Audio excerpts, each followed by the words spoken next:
Ukraine could free Crimea by end of summer. Ex-U.S. general.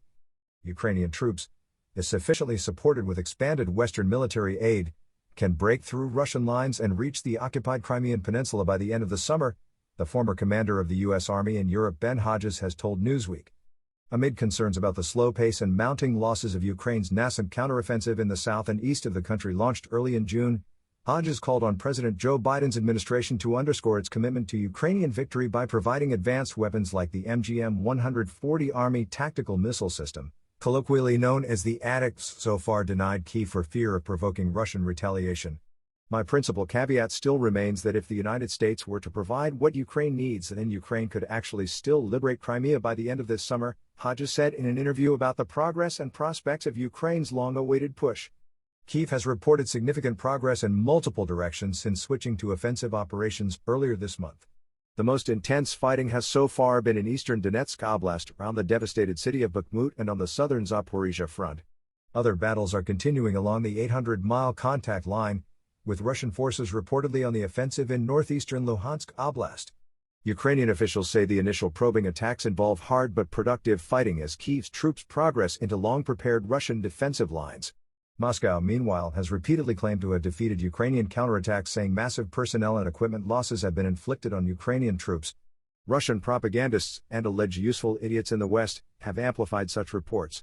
Hodges said it is too early to evaluate any success or failure in the ongoing Ukrainian counteroffensive, though he stressed he remained optimistic about Kyiv's prospects. This is not going to be Pac-Man, this is going to be, at some point, a breakthrough, Hodges said, noting that most of Ukraine's heavy armor formations have not yet joined the fight.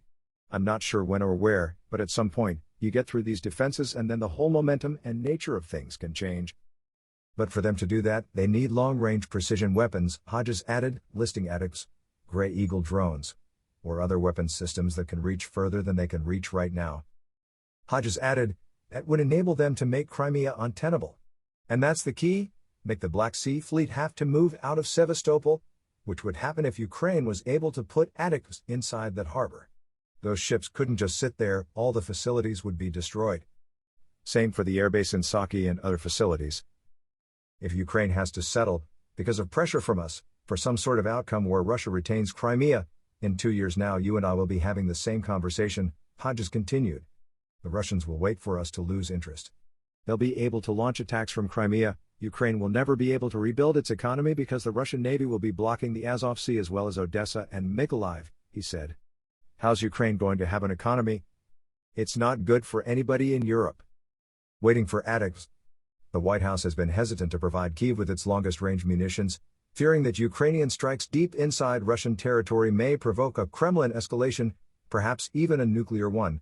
One of Kyiv's most desired weapons is the ATACMS, a 190-mile range missile fired from multiple launch rocket systems, MLRS.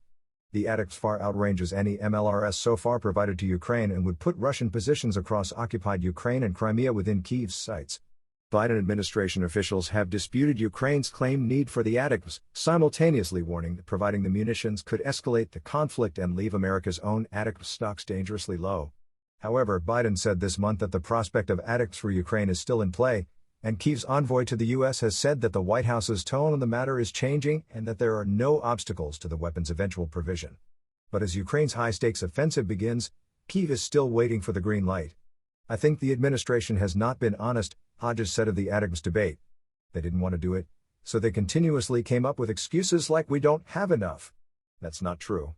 On ATACMS, we're selling them to Poland. The defense industry is not a charity. The U.S. and its NATO allies are rushing to expand military production capabilities that atrophied, particularly in Europe, through the post-Cold War era, with recent decades dominated by low-intensity counterinsurgency interventions abroad. This effort includes American expansion of Lockheed Martin's ATACMS production line. But Hodges said hesitation about sending Ukraine the West's most powerful weapon speaks to a political problem. Political will is expressed in the form of money, in order to build and deliver capability, he explained. Whenever somebody from the administration says, well, we don't have enough ATACMS, I say yes, if you don't tell industry to make more. Whenever I hear someone from the administration say, well, they don't really need F-16s, what military professional would say they don't really need a quality aircraft to support an offensive, with all the different things that an F-16 can do, whether it was ground support or air interdiction. or to counter Russian aircraft. How in the world could anybody with more than a week's worth of military education think they don't need ATACMS?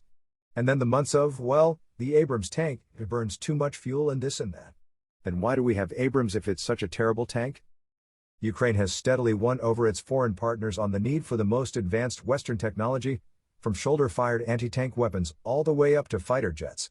Officials in Kyiv, though, have been open in their frustration at the slow political dance required before each new system can be approved. Hodges, too, said the West is still too hesitant. The announcement that it's going to be months before F-16 pilots might be ready. I don't understand this, he said. I don't understand why the administration can't say we want Ukraine to win, and we're going to help them win because this is good for the United States, it's good for Europe, it's good for all of us, for all the reasons we've talked about. If they can't be clear about the objective, then the result is incremental decision-making. And I think if it's not dishonest, it's an incoherent description of policy. Russia's nuclear option.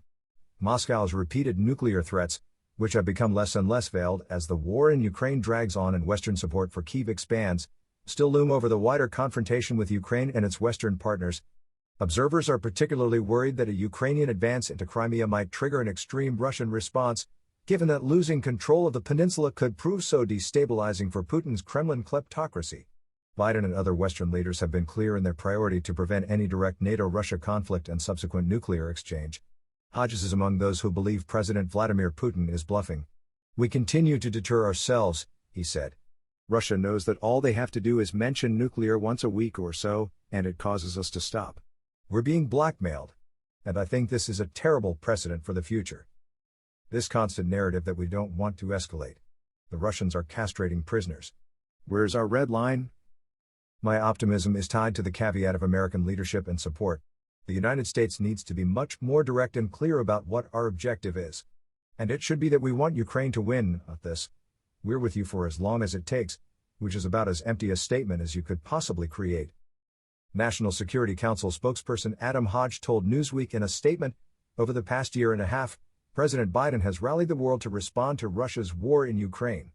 We have worked with Congress and our allies and partners to provide a historic and unprecedented amount of security assistance, and Ukraine is effectively using those weapons and equipment to defend its territory and democracy. That aid has evolved as battlefield conditions have changed.